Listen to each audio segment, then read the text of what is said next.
네, 예, 좀 발표를 하다가 시간이 좀 부족해가지고 좀 잠시 말씀을 드리겠습니다.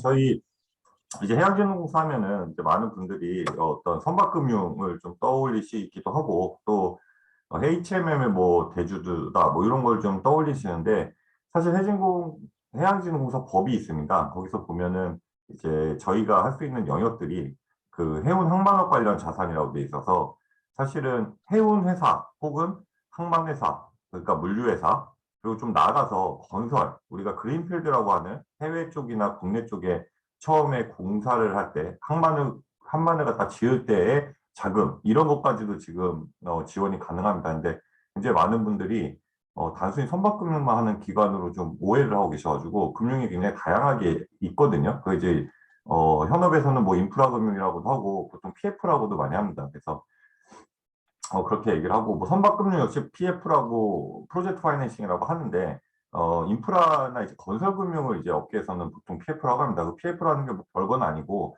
한번 이제 현금 흐름으로써 저희 돈 대주의 그 자금이 회수가 된다 이런 구조를 갖고 있는 거 보통 PF라 하는데 통상 그냥 부동산 쪽을 갖다 PF라고 현업에서 많이 해서 조금은 선박금융하고는 괴리가 좀 있습니다. 저희가 간단하게 이렇게 좀 소개를 드리겠습니다. 뭐 해양진흥공사에 대해서는 뭐 계신 분들 많이 다 아실 것 같은데요. 그래서 좀 특이한 부분들, 좀 모르셨을 수 있는 부분들은 한 세 가지 정도인 것 같습니다. 이제 설립된 지 4년 정도 됐는데 법정 자본금이 5조라는 부분에 하나 주목을 하셔야 되고 두 번째는 이제 뭐 당연히 모두가 알다시피 공사 시용 등급은 트리플 A다라는 거 뭐 당연히 그럴 거고요. 국가 시용 등급과 동일하다 글로벌.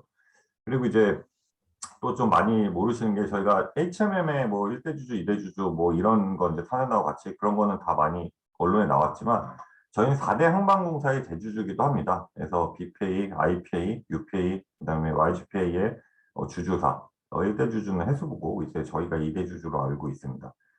그러면 해양진흥공사의 주주는 누구냐라고 했는데 또 많은 분들이 해수부가 산하기관이니까 해수부가 상당히 많은 걸, 뭐 정부라고 해가지고 54% 정도 되는데 사실은 거의 50%, 뭐 한 40% 후반대가 아마 기재부일 겁니다. 해수부는 이제, 여기 4대 항만공사의 지분을 현물 출자를 했고, 예, 그렇게 지금 돼 있는 그런 상황입니다.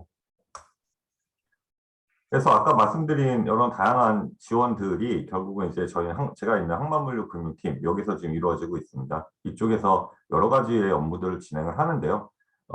구분은 여러 가지로 볼 수 있을 것 같습니다. 국내 자산이냐 해외 자산이냐, 혹은 그게 항만 인프라냐, 아니면 배후단지 물류센터, 뭐 이런 거냐, 이런 거에 따라서 상당히 또 다르고, 항만 인프라도 기존에 지어진 항만을 인수하는 거냐, 그 이제 브라운필드라고 하고요. 아니면은 새롭게 개발을 하는 거냐, 그럼 이제 개발금융이라고 합니다. 그거는 이제 그린필드라고 하는데, 그런 부분이 있고, 또 하나는, 항만 부분 하면 보통 우리가 컨테이너 터미널을 많이 생각을 하시는데, 그 컨테이너 터미널 보면은 겐츄리 같은 거, 크레인, 뭐 겐츄리 크레인이나 뭐 이런 여러 장비들이 있습니다. 그런 것들은 또 시설 금융이라고 해서 그런 부분도 역시 저희는 지원을 하고 있다. 또 그냥 쉽게 그냥 인프라 항만 이렇게 얘기를 하지만 지난번에도 말씀드린 것처럼 LNG 터미널, 컨테이너 터미널, 뭐 벌크 터미널, 사일로까지 터미널도 종류가 굉장히 다양합니다. 벌크 터미널 이렇게 해서 그런 터미널에 대한 모든 투자가 가능하다라고 보시면 될 것 같고요. 당연히 국내도 해외도 가능하고요. 그래서 지금 저희 해양진흥공사 소개를 잠깐 하면은 이제 설립한 7조 5천억 정도를 104개사에다가 좀 지원을 했다라고 돼 있고요. 실질적으로 아까 좀 주목하셔야 되는 게 자본금 5조라는 부분입니다. 자본금 5조가 공사들, 우리나라에 있는 공사들, 중앙공기업이든 뭐 지방공기업이든 봤을 때 굉장히 큰 금액입니다. 왜 그러냐면은, 왜 근데 이렇게 자본금이 클까? 왜 이렇게 5조나 될까? 그리고 또 해양진흥공사는 내부적으로 우리가 법정자금은 5조지만 납입자금이 3조 6천억인가 되기 때문에 기재부를 통해서 계속 증자를 하고 있거든요. 그럼 왜 자금 수요가 이렇게 필요할까? 이런 부분을 갖다 좀 주목을 해봐야 되는데요. 이거는 아마 선박금융의 특성 때문에 그렇다라고 보실 수도 있을 테지만 실질적으로 선박금융 외의 자산들이 또 다른 금융들이 해야 되는 게 굉장히 높기 때문입니다. 이게 사실 우리가 레버리지라고 하는데 법정자금금이 5조라고 하면은 제가 여러 번 말씀드린 것 같은데 보증으로 보면 보증을 20배를 갖다 찍으면 100조를 갖다 자산을 획득을 할 수 있는 거거든요. 그러면 실질적으로 해양진흥공사의 법정자본 5조는 수출입은행의 11조, 산업은행의 18조, LH, 우리나라의 거의 건설주택을 다 하고 있는 LH도 아마 5조가 안 될 겁니다. 그래서 다른 기관 얘기 자꾸 하긴 그렇지만 어차피 이건 나와 있는 얘기니까 캠코 같은 경우가 1조 한 7천억, 8천억밖에 안 될 겁니다. 그러면은 1인당 직원 수 대비를 해가지고 본다고 하면 캠코 뭐 2,000명, 4,000명 되고 뭐 수출입도 2,000명, 뭐 산업에 3,000명이 넘죠. 그러면은 우리 지금 해양진흥공사 지금 170명 있습니다. 이거를 인당으로 나눴을 때 할 수 있는 금액이 엄청나게 크고 그러다 보니까 금융은 다 이제 사람이 하는 일이다 보니까 사람의 중요성이 굉장히 높다라고 볼 수가 있습니다. 그만큼 책임도 있고요. 그런 말씀을 좀 드리고 싶고요. 이건 이제 뭐 저희가 그동안에 작년까지 했던 내용이고, 이제 정부 정책에 대해서, 저희가 이제 해운개발 5개년 계획, 뭐 이런 것들은 많이들 들어보셨을 텐데, 그거 외에도 이제 전국 항만기본 계획이라던가 이런 4가지 정도를 갖다 이렇게 계속 업데이트를 하면서, 이렇게 정책들이 수립이 되고, 또 반영이 되고, 또 실행에 대해서 평가를 받고, 정책과제라고 저희가 이제 해수부든 정부에서는 얘기를 하시는데, 그런 정책과제들이 있습니다. 그런 정책과제들이 이제 진행이 되는 거죠. 근데 요번 작년 이제 정책 과제는 제가 말씀드린 것처럼 해양진흥공사법 개정이 있습니다. 해양진흥공사법 개정의 내용은 아까 초반에 말씀드렸던 건설회사가 그 해외나 국내에서 개발금융, 그러니까 건설을 하는데 있을 그 PF 파이낸싱도 해양진흥공사가 제공할 수 있다라는 그런 내용입니다. 여러 가지 이유는 있는데요. 그건 나중에 좀 보시면 될 것 같습니다. 제가 지금 이 항만물류금융팀장을 맡고 있어서가 아니라 이 부분이 너무나 중요한 부분인데 좀 간과되는 부분이 있다는 점이 안타까운 게 있습니다. 그 부분이 뭐냐면 제가 이제 글로벌 물류대란이 작년에 났고 21조 정도가 미국 롱비치 LA 앞에 떠 있었습니다. 그때 제가 이제 다양한 이제 대기업이든 중소기업이든 되게 물류업체들 많이 만나서 얘기를 하는데 그쪽 임원들 얘기로 삼성조차도 롱비치에서 물건을 내리기가 쉽지 않았습니다. 그래서 그 위쪽으로 해가지고 겨우 내리긴 했는데 뭐 거의 10배, 뭐 5배 막 비용을 엄청나게 많이 내고 내렸죠. 그러다 보니까 삼성 같은 경우에도 그룹 물류 전략이 좀 바뀌고 있습니다. 예를 들어서 미국에 약 한 20개 정도의 어떤 웨어하우스가 지금 보유를 하고 있었는데 그걸 40개로 늘릴 겁니다. 그게 내년까지 아마 내년인가 내후년까지 그렇게 한다고 하는데 왜 그러냐면 이제 동남아든 어디서 이제 뭐 물건을 만들어서 넣어야 되는데 이런 물류 대란이 나고 뭐 파업을 하고 막 항만 컨디션이 되게 심하고 막 이래버리면 적시에 이게 납기가 안 되는 겁니다. 그러다 보니까 이번에 굉장히 어려웠고 그래서 그런 삼성그룹 전체도 물류 전략이 바뀌고 지금 그러고 있는 상황입니다. 몇 가지 이유가 있습니다. 왜 이렇게 글로벌 물류대에 났고 그때 중소기업 이 이제 뭐 슬롯이 없고 내리는 데 있어서 엄청나게 힘들었는데 그거는 이제 다 공급망이 문제가 생겼기 때문이죠. 근데 한진해운이 있을 때와 현재를 비교해 보면 지금 HMM의 어떤 여러 가지 상황들, 뭐 보유하고 있는 캐시라던가 상황이 굉장히 좋아진 건 분명히 맞지만 한진해운의 비견될 만한 그 당시에 한진해운에 비견될 만한 HMM이 되었는가라는 거는 뭐 관점에 따라서 다 생각이 다르실 수는 있겠지만 사실 그거는 제 개인적으로는 저는 잘 모르겠습니다. 뭐 제가 한진을 잘 아는 건 아니었지만 이 PR한 예로 항진 같은 경우에는 이 항만 터미널에 대해서 이거를 프로핏 센터로 봤습니다. 그 내용이 무슨 말이냐면 단순히 해운 선사가 물건을 갖다 하역을 하는 데 있어가지고 비용을 절감하는 정도로만 쓴다. 인프라 자산을, 항만 자산을. 그게 이제 우리가 코스트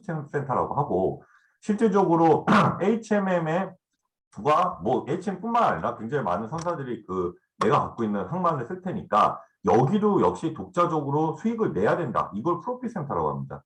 근데 한진해운은 항상 프로핏 센터로 그걸 봤기 때문에 로스앤젤레스 그 TTI라는 아주 제일 좋은 그런 항만도 갖고 있었고 그것뿐만 아니라 뭐 아레시라스라던가 뭐 엄청 많은 항만들을 전 세계에 갖고 있었지 않습니까? 근데 HMM은 지금 사실 되게 어려웠죠. 그 산업이나 해진공 산하에서도 있고 굉장히 관리를 오랫동안 받다 보니까 적극적인 어떤 투자를 이렇게 하지는 못했었습니다. 그게 어쩔 수 없는 관리를 받는 기업의 그런 부분이라 생각을 하고 그러다 보니까 지금 글로벌 경쟁사들은 이거를 항공까지 붙인다느니 항만 터미널을 50몇 개씩 갖고 있는데 뭐 이렇게 늘리고 있다느니 이렇게 하고 있는 여러 가지 공격적인 그런 것들을 사실은 선박은 24K랑 그때 그 해진공하고 해서 좀 빠른 뭐 적기에 잘 투입이 됐는데 그 큰 선박들은요. 근데 다른 자산들은 아직까지 그 한 게 하나도 없습니다.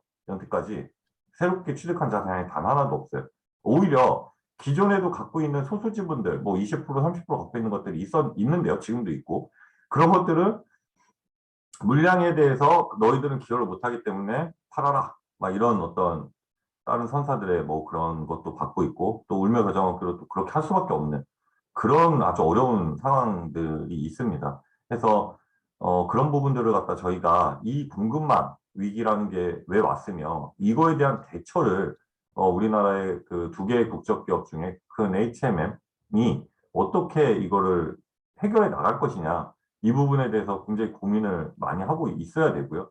실질적으로 저희가 해수부하고 해양진흥공사 그리고 HMM이 2주에 한 번씩 만나가지고 이 해외 항만 쪽 관련해가지고 투자죠. 그래서 TF가 만들어졌습니다. 그래서 계속 지금 얘기를 하고 있고, 근데 또 하나가 항만이라는 게 뭐 여러 가지 어려운 좀 특성들이 있는데요. 그게 뭐냐면 항만이 얼마 전에 이제 GCT라고 해서 뉴욕에 굉장히 좋은 컨테이너 항만이 나왔습니다. HMM도 거기다가 물량을 넣고 있었고요.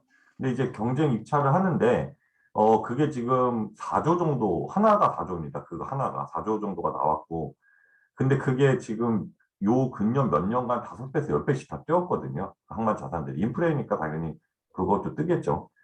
그런 부분. 그래서 너무 크다. 이 하나를 하나 확보하는 데 있어서 비용이 너무 많이 든다라는 부분이 있고 또 하나는 이제 HMM이 단독으로 늘 수 있는 물량이 상당히 적기 때문에 자기들이 그거에 대해서 강하게 이렇게 지분을 질를 수가 없는 겁니다. 왜냐하면 그걸 갖다가 이제 지분을 갖다가 다수 지분권자가 된다고 하면은 거기서 적자를 보면 안 되는데 내가 물량을 갖고 있다 그러면은 내 물량 넣으면 되는데 내가 낼 수 있는 물량이 너무 적기 때문에 또 그것도 좀 되게 어려운 부분인 거죠.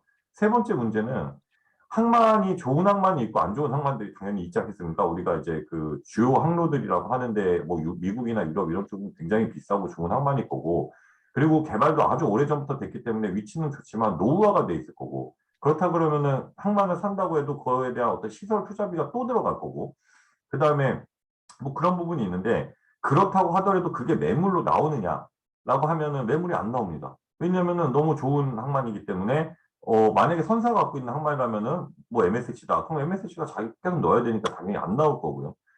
그리고 이제 펀드들이 갖고 있다라고 하면은 걔네들은 이제 물량과 무관하게 뭐 예를 들어 맥커리 같은 게 미라라고 미국에 있는 그 인프라 쪽 투자하는 어떤 펀드들이 있습니다. 엄청나게 많이 갖고 있는데요.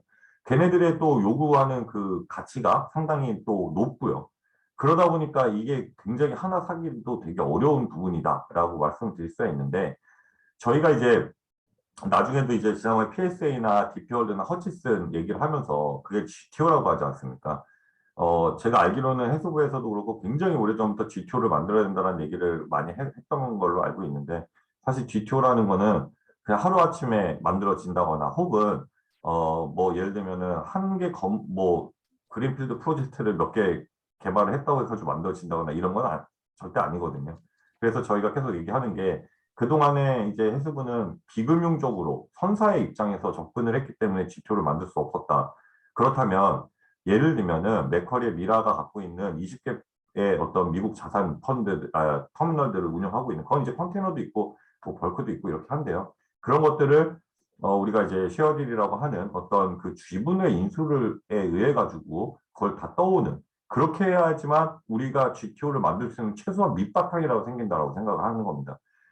일례로 PSA든 DP월드든 그 주주사들 같은 경우에는 이제 PSA는 싱가포르에 있는 회사지 않습니까? 다 아시다시피 100%가 테마섹의 자회사입니다. 테마섹은 우리로 치면은 뭐 싱가포르 투자청이거든요. 우리나라 말로 하면. 그러니까 이제 뭐 그런 어떤 KIC 같은 거랄까요? 아니면 뭐 이렇게 보시면 될 것 같습니다. 한국투자공사 같은. 거기서 100% 갖고 있는 자회사예요. 그리고 PSA는 그럼에도 불구하고 항만만 관리 운영하는 회사가 아닙니다.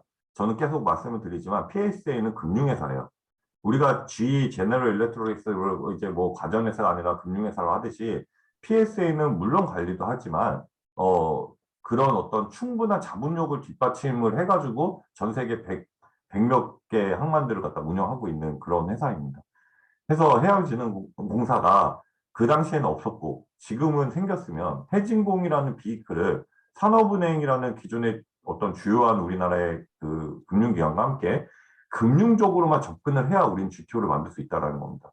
왜 GTO 얘기를 계속 하냐면 이런 GTO를 HMM이 하든 아니면은 뭐 누군가를 갖다 저희가 만들든 그 GTO가 있다 그러면 이런 물류대란에 내가 지분이 있으면 먼저 붙여버릴 수가 있는 거죠. 그럼 먼저 하역을 할 수가 있어요. 그럼 우리나라 기업들이 제조업이 대부분으로 우리가 수출을 먹고 사는 나라인데 이런 물류 대란이 또 제2, 제3의 물류 대란 났을 때 긴밀하게 대응을 할 수 있다는 겁니다.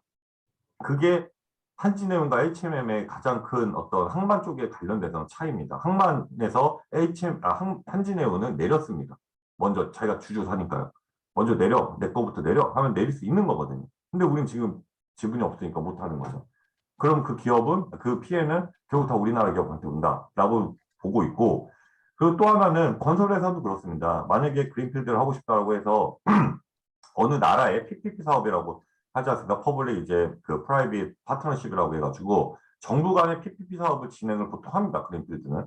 그럴 때 개발을 할 때 우리나라 건설회사들 되게 역량이 높아요. 그거 뭐 분명히 맞는 사실이고 그렇다고 미국이나 유럽까지는 못 가지만 이 아시아나 동남아 쪽 이쪽에서는 상당히 경쟁력이 있죠. 근데 뭐가 문제냐면 얘네들 그쪽 정부에서는 원하는 게 우리가 건설만을 원하는 게 아니에요.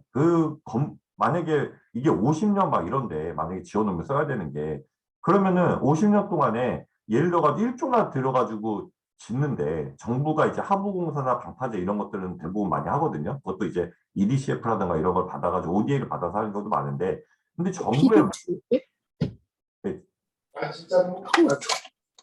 네, 정부의 어떤 그쪽 정부 우리가 수원국이라고 하는 그 정부의 입장에서는 건설을 누가 하느냐가 되게 중요하지만 거기에 실질적으로 물량을 넣어가지고 물류를 흐르게 하겠다는 그런 목적이 있는 거거든요. 그렇다 그러면은 이렇게 하는 거죠. 우리나라에 뭐 HDC 같이 굉장히 좋은 건설회사 가가지고 시공을 해주는데 HDC한테 니네 데려올 수 있는 운영사가 누구야? 터미널 운영사가 누구야? 라고 이렇게 묻는 겁니다. 그러면은 왜 그걸 그렇게 우리나라한테 기회가 주어지냐면은 우리나라의 BPA라는 아주 인지도가 높은 항만 운영사가 있기 때문에 그런 기회들이 주어지는 겁니다. 근데 그러는데 안타까운 부분이 여러분들도 많이 아시다시피 BPA는 항만 운영사가 아니에요. 임대차를 하는 데입니다. BPA는 상당히 많은 물량을 갖다가 처리하고 있는 건 맞죠. 근데 나중에 그림에서 나오지만 대부분 다 이거에 대한 운영사는 BPA가 아니지 않습니까? 근데 이걸 잘 모르는 겁니다. 그쵸? 수원국 정부에서는. 그러면 만약에 HDC가 그걸 갖다가 이제 그린필드를 갖다가 수주하기 위해서는 항만에 대한 운용사를 잡아야 되는데 항만에 대한 운용사가 우리나라에 거의 전무한 겁니다. 예를 들어서 지금 뭐 선사인 운용사 같은 경우 HMM 이제 전국에 전 세계 8개밖에 없고요. 그리고 또 누가 있습니까? 할 수 있는 장금 이런 데도 지금 하나도 없어요. 국내에만 2개 정도 있고요. 그러니까 데려갈 수가 없는 거예요. 그러면 이렇게 되는 거죠. 수원구 정부에서는 그냥 빠져. 건설사가 중요한 게 아니니까 PSA랑 할게. PSA가 건설사 데려오면 되잖아. 이게 계속 반복이 되고 정말 좋은 위치 같은 경우에는 한국에 기회가 없습니다. 그것 때문에. 그래서 우리가 하는 데는 순전히 뭐 다 필요 없는, 그러니까 GTO들이 안 하는데, 뭐 아프리카, 막 아니면 뭐 저기 멀리. 근데 그런 데는 수익이 날 수가 없어요. 특히나 이게 인프라 금융의 특성은 고위험의 중수익, 굉장히 많은 금액이 들어가는데 수익을 못 내면 그거에 대한 짐도 지워집니다. 그게 건설사든 운용사든. 그렇기 때문에 못하고 항만 개발까지도 안 되는 이런 아주 어려운 상황이 있는 거거든요. 이 부분을 항만국도 물류국도 해수부 산하에 다 알고 있는 부분입니다. 그래서 저희가 이런 부분을 말씀을 좀 드린 거고요. 좀 시간도 많이 지났으니까 빨리 진행하겠습니다. 제가 지금 그냥 쭉 말씀드린 내용들이고요. 지금 그림 같은 경우에는 뭐 다들 더 잘 아시는 분들이 많을 거라 생각하는데, 뭐 LNG 터미널은 이렇고, 벌크 터미널은 이렇고, 뭐 컨테이너 터미널 이렇게 생겼다. 그 다음에 아까 말씀드린 그 설비 금융에 대해서 야드 크레인은 이렇다. 제가 이 자료는 12월에 금융기관 대상으로 해양진흥공사가 인프라 관련, 항만물류 관련해가지고 설명회를 할 겁니다. 제가 계속 여기 계신 분들도 해양진흥공사 이런 역할, 이런 금융을 하는지 모르시고, 금융기관들도 몰라요. 뭐 산업은행은 알죠. 우리 같이 일을 많이 하니까. 정책금융기관은 아는데, 민간금융기관 몰라요. 은행이나 증권사가. 그래서 12월에 크게 이제 저희 우리나라에 있는 금융기관을 대상으로 해가지고 이 자료를 만들고 있는 중이다 보니까 여러분들 같은 경우에 이런 것들은 다 잘 아실 테지만 저희가 좀 넣어놓은 부분입니다. 넘어갈 거고요. 그래서 이제 저희 이제 우리나라의 전 세계적으로 어쨌든 연평균 한 2025년까지 5%까지 물동량이 더 늘어날 거다. 결국은 지금 있는 항만들도 되게 좀 모자랄 수 있다. 부산도 그래서 이제 제2신항이라고 하지 않습니까? 진해신항이라고도 하고 그 부분에 대한 사업성, 수익성 뭐 얘기도 하고 거기 물량 채우냐 못 채우냐 또 얘기도 하고 막 이렇게 얘기하는데 늘어난다고 보고 또 그렇게 진행을 하고 있는 거죠. 그래서 지난번에 또 말씀드렸듯이 부산은 상당히 주요 항만으로서 인정을 받고 있고 다른 또 개도국 같은 경우에는 이 부산항만공사라는 엄청난 네임밸류가 있고 여기가 운용사로 참가해주는 조건으로 우리 건설회사한테 그린필드를 이제 주는 그런 것들이 진행이 되지만 현실은 조금 그들이 생각과는 좀 다르다라고 생각을 하고 오히려 항만공사 같은 경우에는 제가 또 말씀드렸지만 여태까지 부산항공사는 뭐 노텔담에 이렇게 물류센터에 대한 투자를 좀 많이 했어요. 자기가 자체 유보금을 가지고서. 그러니까 부산항공사뿐만 아니라 4대 항만공사는 해양진흥공사가 이제 하는 일에 한 500억 정도나 뭐 요 정도로 해서 지분 투자를 하는 것도 상당히 괜찮은 모델이겠다 생각을 합니다. 왜냐면 사실은 지분 투자를 갖다가 하는 게 상당히 어려운 일인데 해양진흥공사나 산업은행이 그 역할을 할 수 있기 때문에 상당히 이제 어떤 메인 금융기관으로서 이제 그런 업무를 할 수 있는 거고, 4대 항공사하고 카인드 같은 경우에는 또 그런 지분에 대한 투자는 또 할 수 있습니다. 해양진흥공사는 뭐 선순위, 중순위, 후순위, 메자닌, 지분 다 할 수 있고요. 그러니까 그런 부분을 잘 이렇게 신디케이션을 잘 하듯이 모으면은 항공사들도 어떤 좀 해외로 이제 뻗어 나가는데 해진공을 비이클로 좀 쓸 수 있지 않을까라고 개인적으로 생각하고 있습니다. 네, 컨테이너 항만 지난번에 말씀드린 것처럼 이렇게 쭉 이렇게 되고 있는데 실질적으로 한국이 우리나라지만 갖고 있는 게 요번에 2-56을 했죠. 그래서 이제 2-56 같은 경우에는 그 동원이 90%, 한진이 10% 이렇게 해가지고 2-56 개발이 땄고요. 그다음에 이제 HJNC는 주한진이 운영하는 컨테이너 터미널이고요. 그리고 HPNT는 이제 PSA가 50% 넘습니다. 여기 해양진흥공사하고 HMM이 들어가 있긴 한데 주주사로 사실 이거 PSA, 이 HPNT가 P가 PSA입니다. 그래서 지난번에 저희가 뭐 짤막하게 중간에 광고를 하자면 11월 8일 날 저희 교수님께서 좀 이렇게 부산에 같이 가자고 이렇게 하시고 이 어렵게 HPNT 여기 방문할 예정인 데가 바로 여기입니다. 2-2라고 써 있는 HPNT. 굉장히 여기가 이제 그 보안구역입니다. 아무나 들어갈 수도 없고요. 그렇지만 이게 산업은행하고 해양진흥공사가 이제 어느 정도 역할이 있기 때문에 이런 것들이 다 되게 어렵게 일반인은 들어갈 수가 없어요. 그렇게 해가지고 11월 8일 날 한번 이쪽 방문해서 현장이 이렇게 되는구나 이런 거를 여기 가장 큰 항만이지 않습니까? 거의 세계에서도 그러니까 한번 가서 많은 분들이 보시면 좋은 경험이 되실 수 있을 거라 생각을 하고 좀 많이 참여를 해주시기 바랍니다. 참고로 저는 그날 워크숍이 좀 있어가지고 참가는 하지 못하는데 여러 가지 프로그램들하고 여기 대표한테 좀 말을 해놨으니까요. 즐겁게 좀 관람이 됐으면 좋겠습니다. 네, 이 부분은 이제 좀 여러 가지 좀 내용이 있는데 아까 말씀드렸듯이 주주 구성을 보면 여기 우리나라 기업들이 거의 없다. 우리나라의 어떤 세계 6위 항만의 주주사가 해외다. 그러면 굉장히 잘 벌어서 돈을 많이 벌으면 그 돈은 외화로 유출이 된다. 그렇지만 그러면은 왜 처음부터 이렇게 했을까? 한국에다가 다 부산항공사는 선정을 한국 기업을 하면 되지라고 생각하지만 한국 기업은 제가 아까 수원국 얘기했듯이 넣을 수 있는 회사가 없다.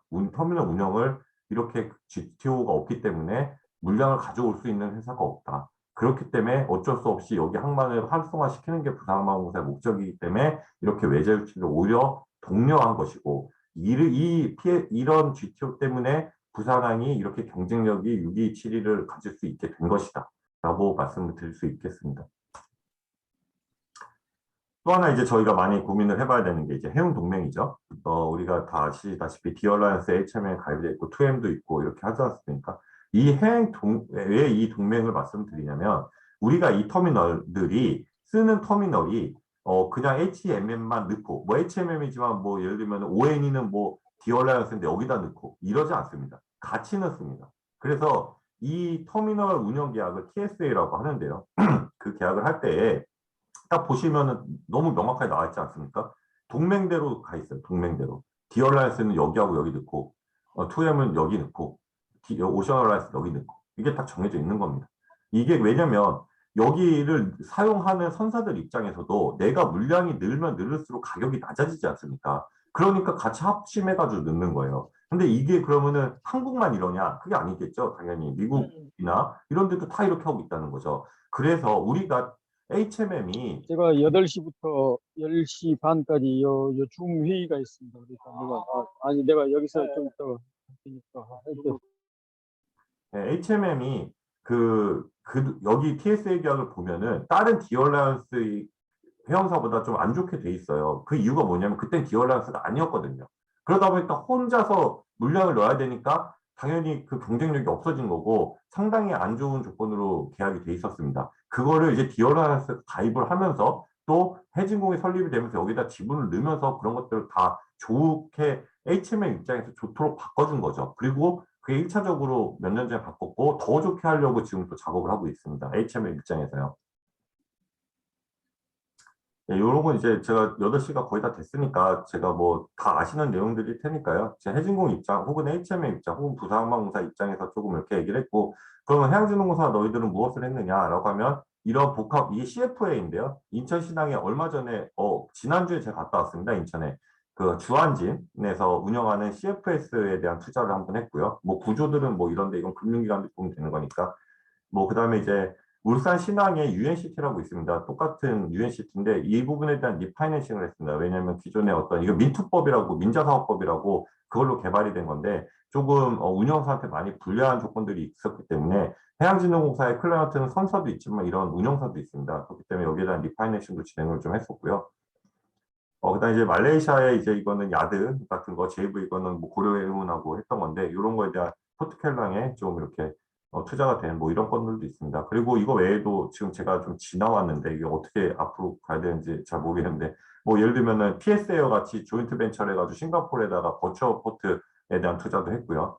뭐 여러 가지를 했습니다. 뭐 앞으로도 지금 올해 저희가 이제 진행을 한 거, 그러니까 이게 인프라는 올해 뭐 해서 몇 개월 이내에 되고 이런 건 아니거든요. 근데 앞으로 해외 쪽도 그렇고 국내도 그렇게 해가지고 저희 팀에서만 항만물류센터하고 이 항만 관련해서 한 16개를 갖다 지금 진행을 하고 있습니다. 동시에. 물론 이제 저희가 다 하지 못하고 금융회사들 도움도 받고 이렇게 하지만 그만큼 저희는 열심히 하고 있고 이런 거에 대한 어떤 사명감을 좀 느끼고 있다라고 보시면 될 것 같고요. 이거 같은 경우에는 아까 잠깐 말씀드렸듯이 금융구조를 어떻게 짤 것이냐라고 했을 때 그동안에는 처음에 그린필드입니다. 그린필드 2-56도 그렇고 그런데 여기 건설회사가 일부 지분을 태우고요. 건설사가. 그다음에 이제 해운사도 일부 들어옵니다. 그러면은 이게 지금 자본금이 충분하지 못하면은 이게 중간에 건설을 하다가 문제가 될 수 있습니다. 그래서 FI라고 하는 금융기관이 필요한데요. 그동안은 이제 산업은행이 민투법에 거의 유일하게 FI로서 많은 참여를 했었습니다. 근데 여기 산업은행뿐만이 아니라 해양진흥공사도 있기 때문에 이제 좋은 파트너가 생긴 겁니다. 산업은행하고도 뭐 이런 거에 대해서 계속 같이 하자라는 어떤 윗분들 간에 서로 그 공감대도 많기 때문에 사는과 해양진흥공사 나눠서 FI 역할을 좀 들어가고 그다음에 이제 신디를 모아가지고 론을 쏴가지고 계약이 되는 이런 형태로 해서 진행이 되되 전체 금융기관끼리만 들어가는 거는 그때도 잠깐 금리 부분 말씀드렸지만 상당히 그게 경쟁력이 있는 것이냐 과연 이런 부분에 대해서 고민스러운 부분이 있어서 시장의 참여자를 많이 늘릴 겁니다. 일단은 가장 중요한 거는 우리나라 은행이 참 제일 중요하다 생각이 들고요. 왜냐하면 해외은행 같은 경우에는 조금 더 해외 쪽은 더 경쟁력이 있기 때문에 우리나라 금융기관들도 같이 클 수 있는 그런 모양새로 이제 만들어 가려는 계획을 갖고 있습니다. 예, 이상 발표 마치겠습니다. 감사합니다. 예, 감사합니다. 예, 이차장님 좋은 발표 감사합니다. 네, 감사합니다. 예, 예. 그 말씀 들어보니까 우리가 뭐 부족했던 컨테이너 터미널 쪽도 해진공에서 활발하게 그 도와주고 있어서 참 마음이 참 든든합니다. 앞으로 좀 물류 대란이 오더라도 뭐 미주 같은 쪽에 우리 그 화주들이 피해 없도록 좀 잘 해주시기 바랍니다. 예, 여러분 반갑습니다. 우리가 좀 공부할 분들은 그 7시 반부터 지난주에 조금 못 들었던 그 이상석 그 차장님의 해진공의 그 해외 그 부두 투자 쪽의 이야기를 좀 들었댔습니다. 예, 그럼 오늘 다시 우리가 101강, 102강 이렇게 진행하도록 하겠는데요. 그 사실 2주 전에 우리가 뭐 할 때 그게 그 카톡이 뭐가 잘 안 돼 가지고 조금 그 아쉬운 점이 좀 많이 남았습니다. 그래서 우리 짤막하게 지금 한 40, 지금 여기 한 50분 정도 들어오셨는데 한번 각자 짤막하게 이제 자기 이제 성함 또 직업 그다음에 우리가 백강을 맞이하는 또 소감 이런 것들 좀 말씀하시고 그렇게 넘어가면은 좀 녹화되면은 나중에 또 같이 볼 수도 있고 이렇게 할 것 같습니다. 그러면 저 위에서부터 차례대로 하죠. 뭐 그럼 이정훈 제가 여기 화면 보이는 대로 하겠습니다. 이정훈 차장님 좀 예, 안녕하십니까. 잘 들리십니까? 예예. 예, 이제 이정훈이라고 합니다. 저는 이제 꼭 한 1년 전이었습니다. 70강부터 듣게 되었고요.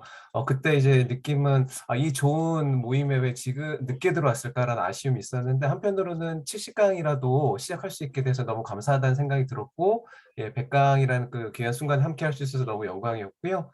앞으로 이제 200강, 300강 가는데도 70강까지 못했던 아쉬움을 담아서 예, 꼭 참석해서 예, 더 집중하고 즐겁고 재밌게 많이 배울 수 있도록 하겠습니다. 감사합니다. 예, 감사합니다. 우리 이정훈 그 차장은 우리 최근에 운영진에 포함이 됐습니다. 예, 좀 소개해 주시고요. 그다음 홍영기 그 항해사님이죠. 홍영기 항해사.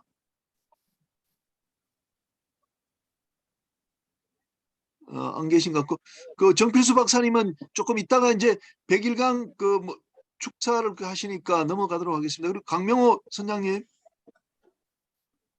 예, 일본에서 거주하고 있는 선박 검사하는 강명호라고 합니다.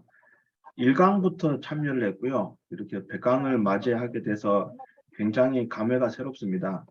최근에 일이 조금 바빠서 몇 강 못 듣긴 했는데 앞으로 또 다시 한번 절치부심해서 열심히 잘 참여하도록 하겠습니다. 감사합니다.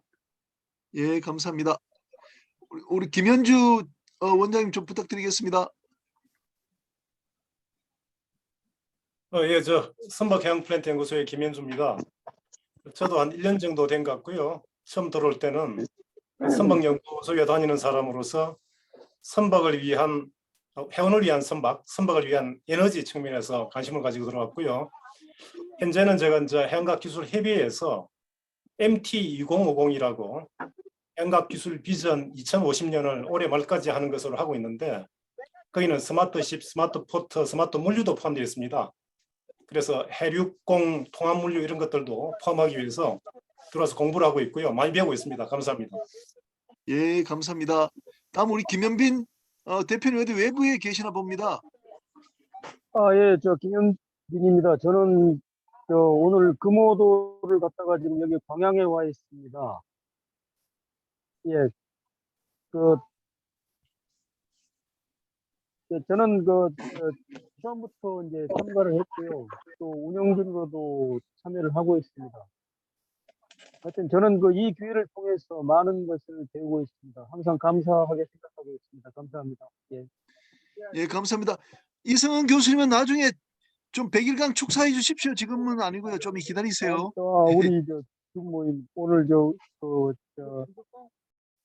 예, 그다음에 우리 이석행 대표님. 예, 네, 안녕하십니까. 시마스타 이석행입니다. 저는 이제 해상 사고라든가 또는 이제 분쟁에 대해서 컨설팅 비즈니스를 하고 있고요. 저는 1강부터 지금까지 한 번도 안 빠지고 이렇게 개근을 했다는데 자부심을 갖고 있습니다. 앞으로도 안 빠지고 끝까지 좀 듣도록 하겠습니다. 네, 감사합니다. 예, 감사합니다. 예, 다음 우리 임종식 선배님 말씀 가능하신가요, 임종식 선배님?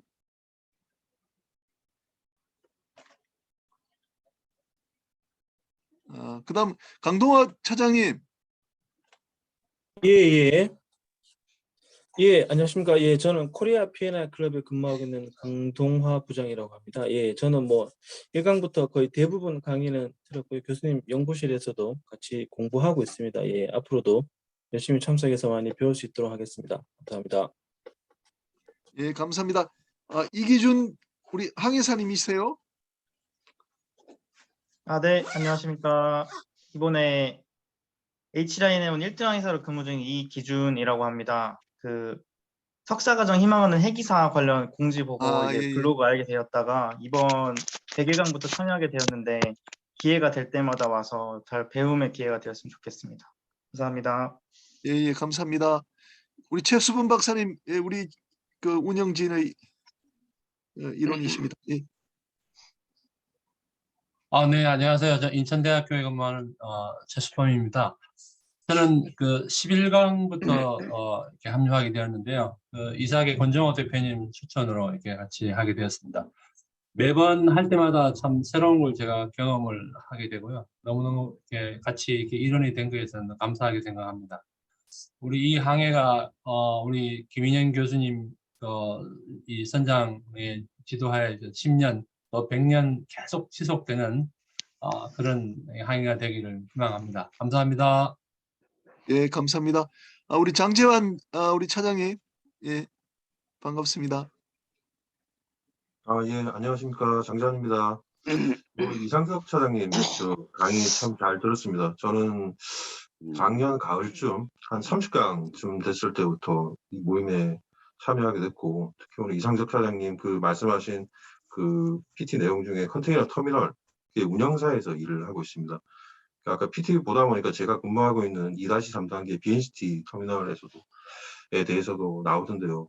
잘 들었습니다. 그 100강 축하드리고 앞으로 계속 열심히 참여하도록 하겠습니다. 예, 감사합니다. 우리 11월 8일 부산 갔을 때 한번 들리겠습니다. 예. 예. 그다음 변진섭 우리 저 목포해양대학교 제 제자인데요. 얼굴이 옛날 그 얼굴이 그대로입니다. 예. 예, 안녕하십니까. 제 변진섭이라고 합니다. 현재 이제 OCMF 사이어 프로그램에서 이제 그 사이어 검사원 선박 검사를 하고 있고요. 예, 뭐 교수님께서 말씀하셨다시피 이제 대학 시절 은사님이셨던 이제 김용 교수님 초대로 92강부터 참여하게 되었습니다. 저희가 뭐 탱커선에 한정돼서 이제 많이 승선을 해왔었고요. 그리고 탱커선이 주인 회사에서 이제 감독하고 현재도 이제 탱커선을 위주로 이제 검사를 하다 보니까 상당히 이제 바다 그러면 편협했던 그 탱커선에 한정되게끔 생각을 해왔던 되게 좀 편협했던 사고를 갖고 있었는데 지금 지금 몇 강 되진 않았지만 이제 너무 바다에는 이제 아직까지도 이제 다양한 분야가 이제 뿌리 내리고 있고 이제 얽혀 있다는 사실을 다시 한번 되새겨 주셔서 정말 감사드립니다. 그리고 짧지만 여러 명 강의를 받게 돼서 참 좋은 시간이었던 것 같습니다. 앞으로도 승승장구하는 이 바다 공부 모임 될 수 있으면 감사하겠습니다. 네, 이상입니다. 예, 감사합니다. 홍영기 교수님, 목포해양대학교 홍영기 교수님. 항해사님이시구나. 예. 네, 안녕하십니까. 예. 목포해양대학교 졸업했던 65기 홍영기라고 합니다. 지금 이제 원래는 상선으로 이제 가려고 했다가 이제 해군으로 이제 들어가게 됐는데 해군에 오면서도 이제 작년 11월부터 올해 5월까지 파병을 갔다 왔습니다. 파병을 갔다 오면서 많은 상선들과 이제 많은 교류를 하게 되었는데 하게 되면서 더 공부를 할 수 있게 되었던 것 같고 앞으로도 계속 더 열심히 공부할 수 있도록 하겠습니다. 100강 정말 축하드리고 앞으로 교수님과 함께 더 학습할 수 있는 기회가 됐으면 좋겠습니다. 감사합니다. 그러면 지금 해군 소위 중이신가요? 네, 그렇습니다. 지금 중위로 지금 복무 중에 있습니다. 그래요. 예, 반갑습니다. 그다음 우리 홍선욱 대표님 몸 괜찮으세요?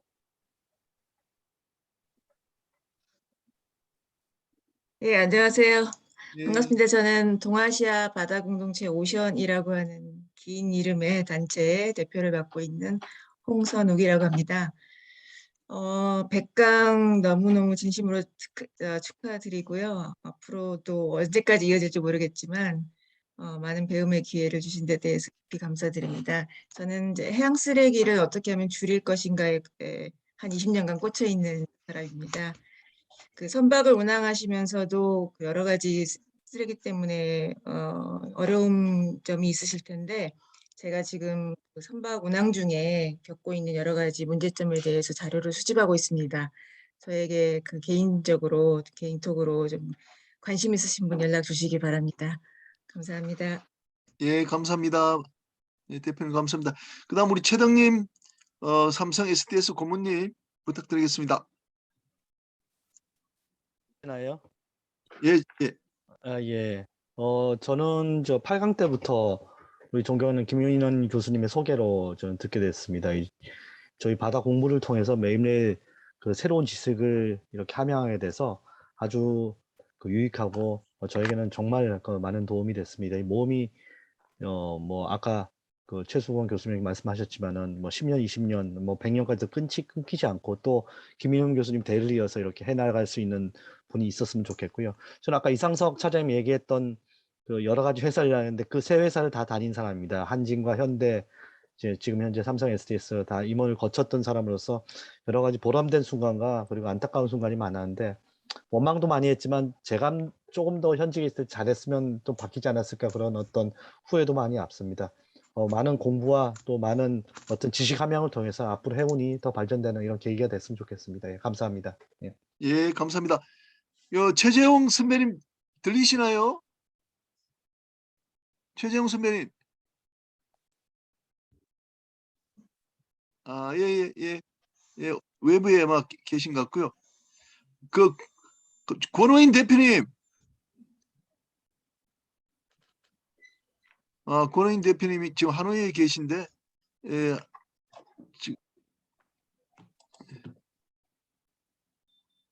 이정관 교장선생님. 예. 예, 반갑습니다. 선생님. 반갑습니다. 예, 인사 말씀 좀 부탁드리겠습니다. 예. 먼저 이런 배울 수 있는 길을 주신 우리 김인영 교수님께 감사드리고요. 저는 우리 이 수업 우리 강좌가 코로나 준 선물이라고 생각합니다. 가장 큰 선물이죠. 덕분에 많은 분들을 알게 됐고 또 계속 배울 수 있고 끊임없이 부족했던 점들을 깨닫게 해주셔서 감사하고 또 여러분들이 자기 가지고 계신 모든 탤런트를 내려서 기껏 선물해 주셔서 많은 분들한테 유익을 주고 또 가르쳐 주시니 얼마나 풍성한 자리입니까? 너무나 감사했습니다. 이 길을 이끌어 주신 교수님께 감사하고 여러분들 모두 알게 돼서 저한테는 큰 기쁨이었습니다. 감사합니다. 예, 감사합니다. 예, 이동희 박사님. 네네, 교수님. 예. 예, 박사님 예. 말씀 부탁드립니다. 네네. 이거 뭐 이 코로나 시대를 지나면서 100회가 됐는데 참 100강을 마무리하시고 다시 새로운 또 출항을 하시게 돼서 너무 또 축하를 드리고 우리 교수님이 아니었으면 이 시기 심심했을 것 같아요.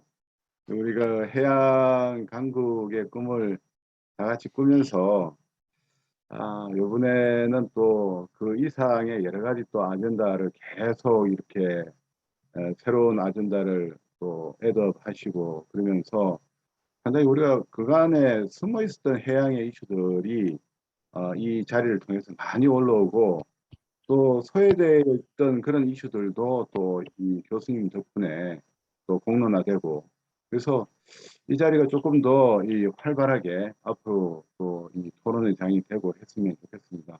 특히 그 우리가 국토 면적은 좁지만 해양은 좁지 않다.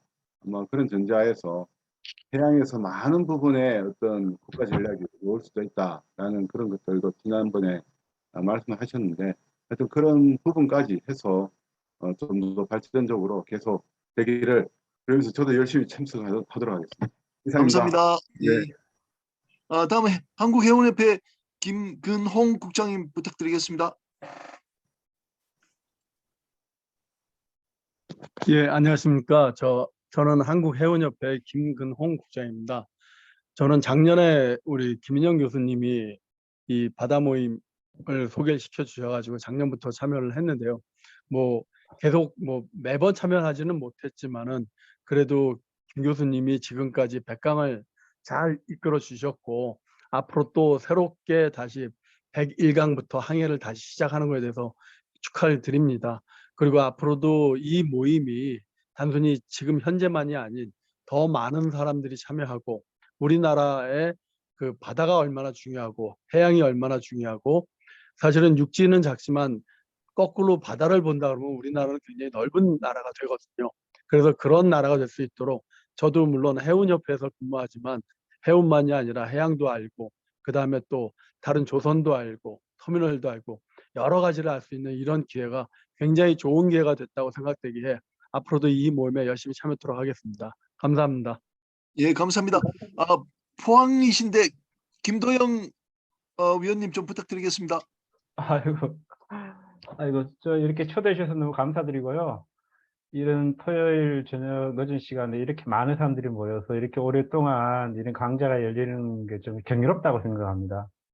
저도 뭐 이게 지역에 살고 있지만 저 바다를 끼고 있는 곳인데 함께 할 수 있는 기회가 주셔서 너무 감사드리고요. 앞으로도 미래카나마 이 공부 모임에 조금이라도 도움될 수 있도록 노력하겠습니다. 감사합니다. 예, 감사합니다. 다음 우리 원로신데 김성만 사장님 혹시 말씀하실 그 환경이신지 좀 여쭙겠습니다. 김성만 사장님.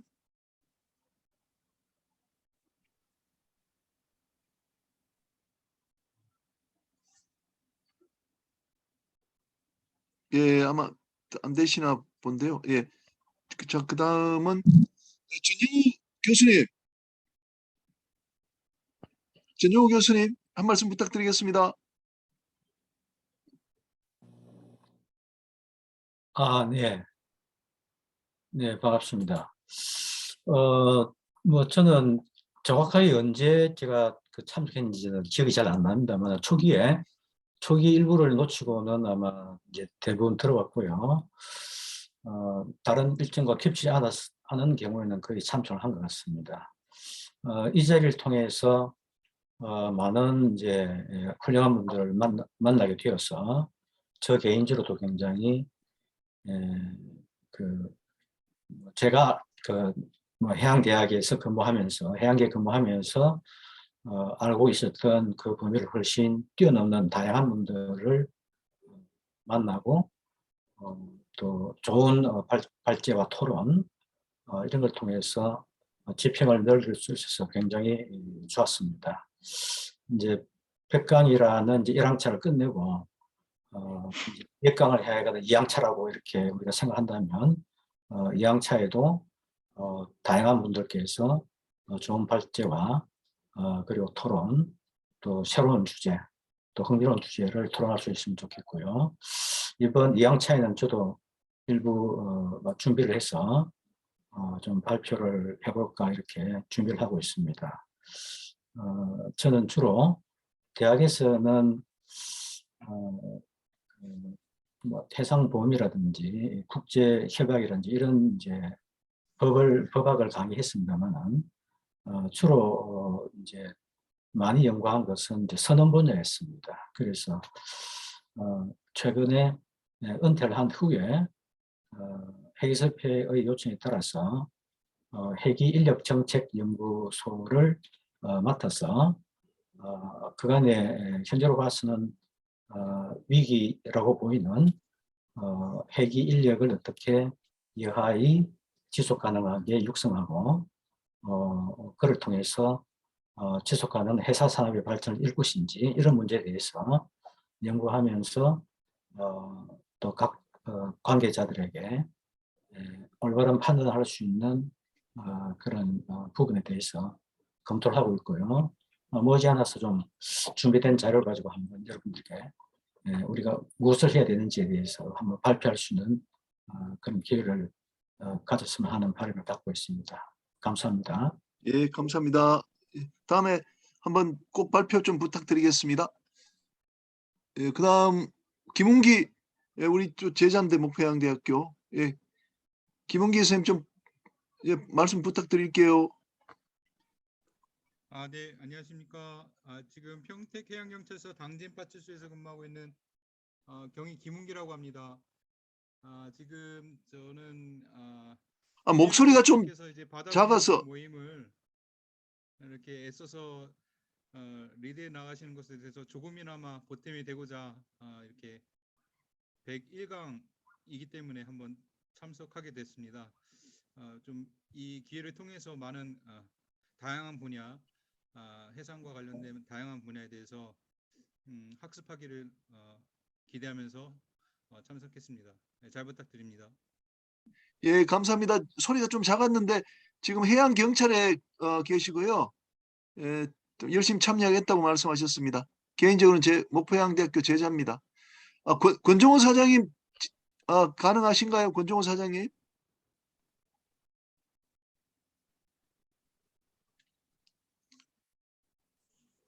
권종호 사장님 안 계시면 이성철 부장판사님.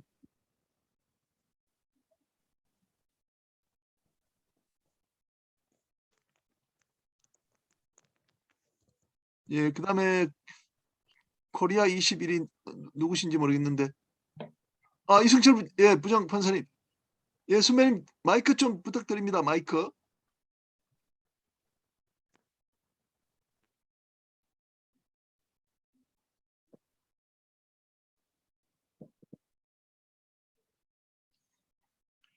목소리가 안 들리거든요. 마이크 좀 켜주십시오. 네. 예. 안녕하세요. 이제 잘 들립니까? 예, 예. 예. 그냥 저는 여러분들 이렇게 참석하는 거에 정말 감사하고요. 지난번에 써서 올린 것처럼 김인영 교수님 그리고 특히 또 권오인 또 회장님 또 여러 안강원 대표님 여러분들 정말 면학열과 성실성 이런 집단 지성으로서 참 많이 배웁니다. 많이 배우고요. 귀한 시간을 제가 많이 말을 해서 이렇게 시간보다 다른 분들에게 마이크를 돌리도록 하고요. 저는 최근에 선박 충돌의 법리하고 그다음에 제가 또 형사 재판장을 한 걸 한 20년 쭉 모아놓은 걸 갖다가 출간하느라고 좀 바빴습니다. 그런데 기회가 되면 제가 우리 해상 범죄 사건, 해상에 관계된 순환구호법 위반이라든지 그다음에 선박 강도 살인 이런 부분들에 대해서 혹시 기회가 되면은 따로 예. 말씀을 드리도록 하고 이만 마무리하겠습니다. 예, 네, 한번 감사합니다. 기회를 드리겠습니다. 예, 감사합니다. 축하드립니다. 네. 예, 다음은 최선우 조교 우리 항상 수고 많으신데 최선우 조교도 한 말씀 좀 해주세요.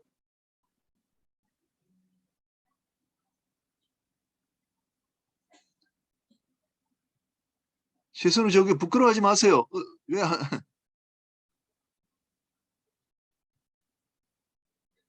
그러면 서혜영 조교, 서혜영 조교 계세요? 예. 조교들이다. 그러면 배영감 변호사님.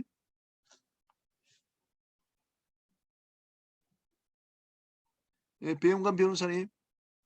안 계세요? 김성환 교장 선생님.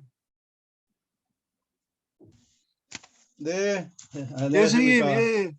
네, 반갑습니다. 네, 국립인천해사고등학교 교장 김상환입니다. 저는 2021년도 3월에 19강부터 이제 이석행 시마스 사장님 추천으로 참여하게 되었고요. 가끔 우리 학생들도 참여할 수 있는 기회를 주셔서 너무 감사드리고요.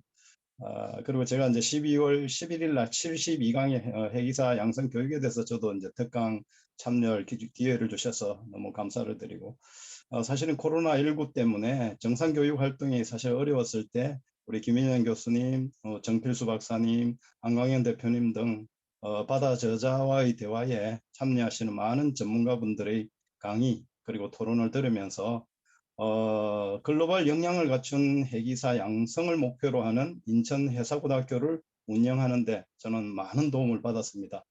특히 이제 최근에 자율운항 선박, 친환경 연료 선박, 스마트 선박 운항에 대비한 학교 교육 과정을 이 내용을 반영하는 데 특히 이 모임이 큰 도움이 되었습니다. 앞으로도 모든 분들의 수고에 늘 감사드리고 늘 이끌어 주시는 김영 교수님 더욱더 그 격려를 드리고요. 화이팅입니다. 예, 감사합니다. 예, 감사합니다. 그다음에 김재희 변호사님 어렵다고 그러셨죠? 김재희 변호사. 어려우시면 이경민 항해사님. 예, 예, 이경민 항해사님 들리시나요? 혹시 저일까요? 예, 맞습니다. 예. 네. 이름이 동명이인이 있어서 네. 제가 항상 헷갈립니다. 예, 말씀해 네. 주십시오. 예. 네, 안녕하세요. 저는 이경민입니다. 이전에는 쉽 브로킹 회사와 선사에서 선박 용선 관련 업무를 했었고요. 현재는 컨테이너 선사 운영 솔루션을 개발하고 공급하는 사이버 로지텍이라는 IT 솔루션 회사에서 컨설팅을 하고 있습니다. 바다 공부에는 지난 5월 83강부터 참여했는데 중간에 2번 정도 빠졌던 것 같습니다. 앞으로도 열심히 참여하고 공부하도록 하겠습니다. 감사합니다. 예, 감사합니다. 아주 우리 젊은 바다 공부 모임 회원이십니다. 예, 예, 반갑고요. 손영원 과장님. 네, 손영원 과장님. 예, 안녕하십니까. 네, 현재 흥하라인에 재직 중인 손영원이라고 합니다. 바다 모임 100강을 굉장히 축하드립니다. 정말 힘드셨던 여정인데 한 분, 두 분이 아니라 여러분들께서 이제 토론하고 이제 뭐 지식에 대한 서로 뭔가 나누는 걸 보면서 저도 이제 다시 이제 잠깐 틀어졌던 마음 많이 잡았고 또 이 모임이 정말 오래 지속되어서 회원 모임의 기초를 다지는 시초가 되었으면 좋겠습니다. 앞으로도 잘 부탁드리겠습니다. 많이 배우겠습니다. 감사합니다. 예, 감사합니다. 이재근 사장님. 강의 지난번에 잘 들었습니다. 이재근 사장님. 이재근 불렀습니까? 그렇습니다.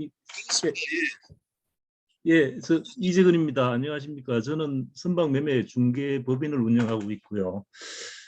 김인영 교수님께서 처음 개설하셔서 운영하시는 바다 최고위 과정을 한 4년 전에 수료했습니다. 그 이후에 팬데믹 시대를 맞이했는데 기발하게 이 온라인으로 바다 공부 모임을 시작해서 초기부터 참석을 해오긴 했는데 제가 주말이면 산으로 들러 이렇게 놀러 다니는 걸 좋아해가지고 가끔은 빠졌고요. 앞으로도 더욱 열심히 참가해서 좋은 모임이 함께 될 수 있도록 노력하겠습니다. 감사합니다. 예, 감사합니다. 다음은 프랑스 낭뜨의 김남구 우리 박사과정생 부탁드리겠습니다. 안녕하세요. 네, 예, 프랑스죠. 프랑스죠. 예. 예, 저는 프랑스 낭트대학교 해사법 해양법 연구소에서 박사과정 중에 있습니다. 저는 먼저 100강 진심으로 축하드리고요. 저는 99강부터 참여하게 된 새내기입니다. 지금 현재 낭트대학교에서 동아시아 해양환경법 관련해서 박사 논문을 준비 중에 있고요. 앞으로 여기 계신 많은 전문가분들의 식견을 참고 삼아서 이번 저의 박사과정 항해에 완주할 수 있도록 노력하겠습니다. 그리고 더 나아가서 저희 연구소가 올해 50주년이었는데 찾아보니까는 일본인, 중국인 박사분들은 많으셨는데 한국인은 제가 최초입니다. 제 1호 박사과정인데 저희 모임과도 같이 저희 연구소와 이렇게 연계해서 좀 할 수 있는 방안을 저희가 한번 같이 김인영 교수님과 이야기할 수 있으면 좋겠습니다. 네, 다시 한번 진심으로 축하드립니다. 감사합니다. 예. 박사학위 논문 심사할 때 우리 고문현 교수님 또 이성은 교수님 저하고 3명이 들어가면 딱 좋을 것 같습니다. 예. 말해보겠습니다. 예, 우리 다 전문가들입니다. 예.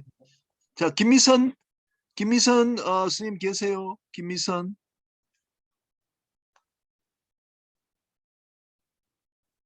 예, 안 계신 것 같고 가브리엘 우리 배 선생님.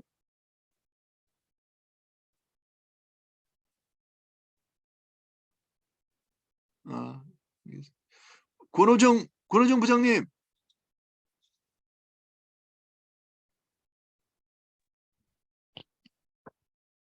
예, 권호정 부장님. 예. 예, 안녕하세요. 예, 100강까지 제가 열심히 참여를 못했는데, 삼성화재 권호정입니다. 예, 100강까지 제가 열심히 참여를 못했는데 새로운 마음을 가지고 101강부터는 제 지식과 또 교양의 폭을 더 이 모임을 통해 넓힐 수 있도록 더 열심히 참여해 보겠습니다. 고맙습니다. 예, 감사합니다. 지금 진해인데 그 양지훈 해군사관학교 우리 교수님. 예, 교수님 진해는 아니고 서울역에 있습니다.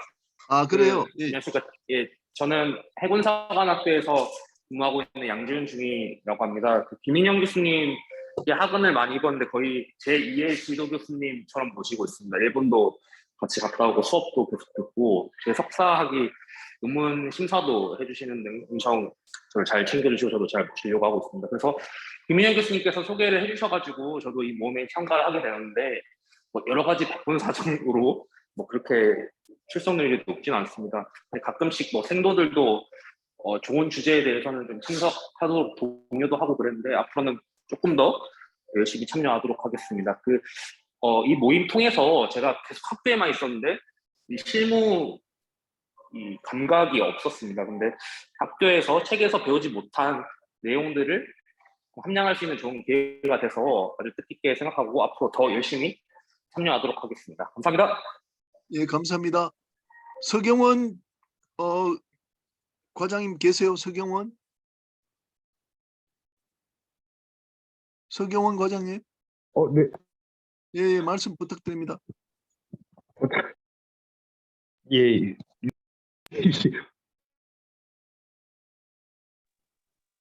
잠시만요. 예.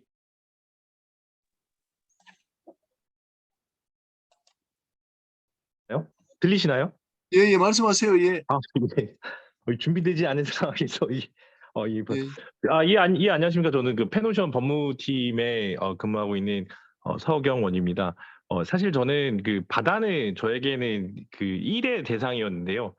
그 동아일보에서 그 김인영 교수님이 기고를 하시는 글을 보고 김인영 교수님의 그 바다에 대한 열정과 리더십으로 지금은 바다를 연구하고 있는 서경원입니다.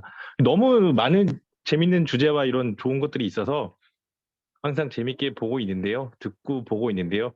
앞으로도 1000강, 2000강 쭉쭉 나가는 모임이 됐으면 좋겠습니다. 좋은 밤에 더 좋은 내용들로 꾸며주시길 기대하겠습니다. 감사합니다. 예, 감사합니다.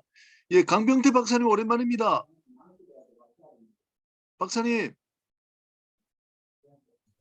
예, 강병태 박사님.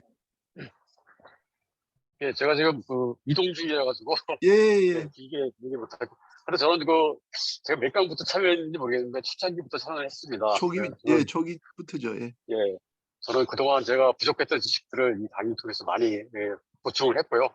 그야말로 많이 은혜를 입은 사람 중에 하나인데 최근에 제가 토요일마다 부산에서 강의가 있어가지고 좀 참석을 많이 못했습니다. 그래서 오늘도 제 강의 끝나고 집에 올라오는 길인데 앞으로 활발하게 참여하겠습니다. 감사합니다. 예, 감사합니다. 권호인 대표님은 지금 어려우시죠? 하노이에 계십니다. 예, 하노이에 계시고요. 이만성 감독님 지금 싱가포르이지 않나요? 이만성 감독. 예, 안녕하십니까. 저 싱가포르 EPS에 있는 이만승 감독이라고 합니다. 싱가포르. 네, 지금 싱가포르에서 지금 이동 중에 접속을 하고 있어가지고요. 78강부터 지금 제가 참여를 하고 있고, 혹시 기회가 되면은 해외 선사에 취업을 하게 되는 이야기와 LNG 벙커링에 대한 이야기를 제가 한번 해드릴 수 있었으면 좋겠고요. 앞으로도 잘 부탁드리겠습니다. 감사합니다. 예, 한 12월 내로 좀 싱가포르 해운 조선 물류 이야기 좀 해주시기 바랍니다. 기회 드리겠습니다. 예, 다음은 우리 이진환 교수님도 거의 빠짐없이 들어오 계신데 교수님, 이진원 교수님 계시나요?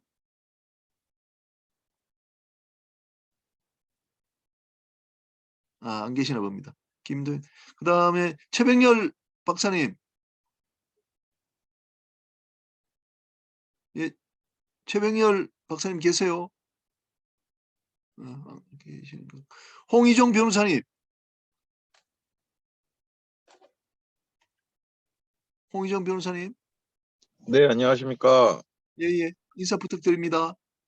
네, 안녕하십니까. 저는 부산에서 변호사업을 하고 있는 홍의종입니다. 안녕하십니까.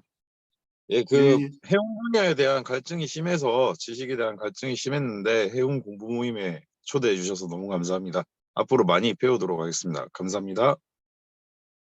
예, 반갑습니다. 우리 추밀 대만 학생이신데 인사 좀 부탁드립니다. 네, 안녕하십니까. 들리시나요? 예. 네. 저는 지금 고려대학교에서 석사 과정에 재학 중인 대만 유학생 추밀인데요. 저도 100강 중 91강을 맡게 되었는데 정말 영광스럽습니다. 이렇게 다양한 분야 그리고 우수한 선배들이 같이 연구하고 계시는 모임은 사실 어느 나라에서도 보기 어려운 대단한 모임인 것 같아서 저도 멤버로서 되게 영광스러웠습니다. 앞으로도 열심히 공부하겠습니다. 감사합니다. 예, 감사합니다. 김창진 실장님 들어오셨는데, 김창진 실장님.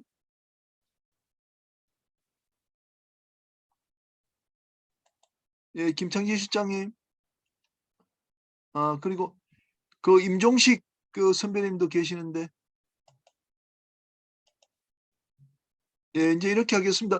지금 이제 인사 안 하신 이제 원로분 세 분이 계시거든요. 그래서 이제 101강을 또 출발하는 그런 또 축사를 또 우리 세 분 원로님들한테 듣도록 하겠습니다. 우리 좌장이신